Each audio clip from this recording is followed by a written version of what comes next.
plein de choses qu'explique ce film, mais c'est vrai que je me suis souvent posé beaucoup de questions par rapport à notre rapport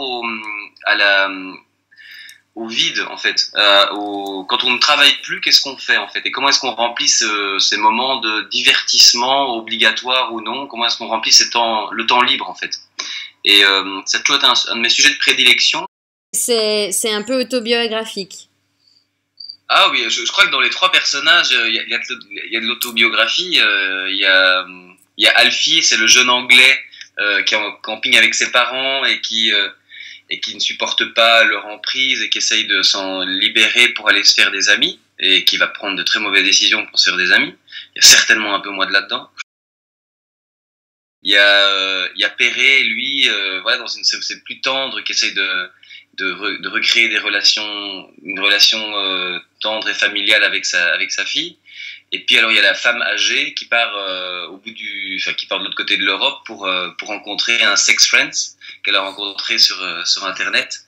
Et elle m'a été inspirée par ma grand-mère, en fait. J'ai une grand-mère qui n'est plus là, mais qui était assez originale.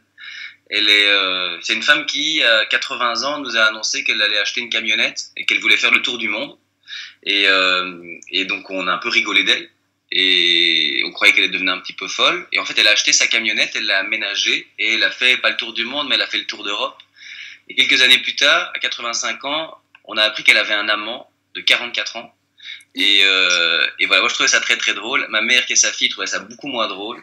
Mais voilà, c'est une femme qui avait qui mordait la vie, quoi, et qui avait des rêves et qui, même à 85 ans, continuait à les réaliser. Et voilà, je me suis un peu inspiré de ce personnage de femme âgée qui continue à vivre des choses. Voilà, la vie ne se termine pas quand on a 35 ans et des enfants, quoi.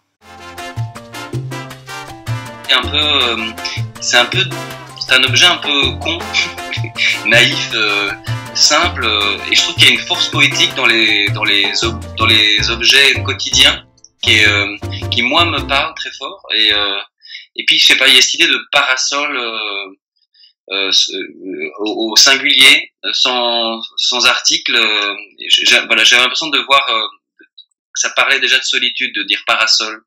Et voilà, j'avais cette évocation-là. Et puis le parasol, ça fait de l'ombre, et je trouve que le film il est constamment entre du soleil très très fort et de l'ombre, et puis voilà, et puis il a une importance aussi, il revient régulièrement à plusieurs moments du film. Et puis voilà, et puis surtout c'est l'objet par excellence évocateur, enfin c'est l'objet avec peut-être l'un ou l'autre objet, mais c'est un des objets les plus évocateurs des vacances, le parasol.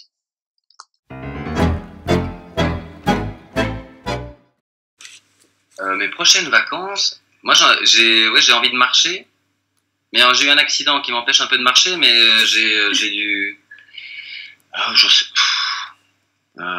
j'ai envie de marcher, voilà, c'est ça. J'ai envie d'être un peu seul, je crois. Moi, il y a un super pays, ça s'appelle la Suisse. Il y a plein de marches. Je connais pas. J'ai découvert, j'ai regardé mes DVD là, et vous connaissez ça?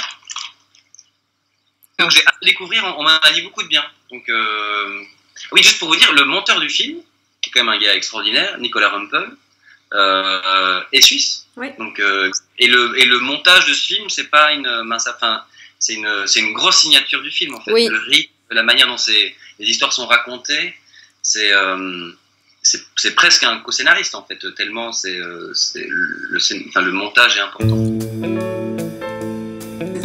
I love Josiane et Josette.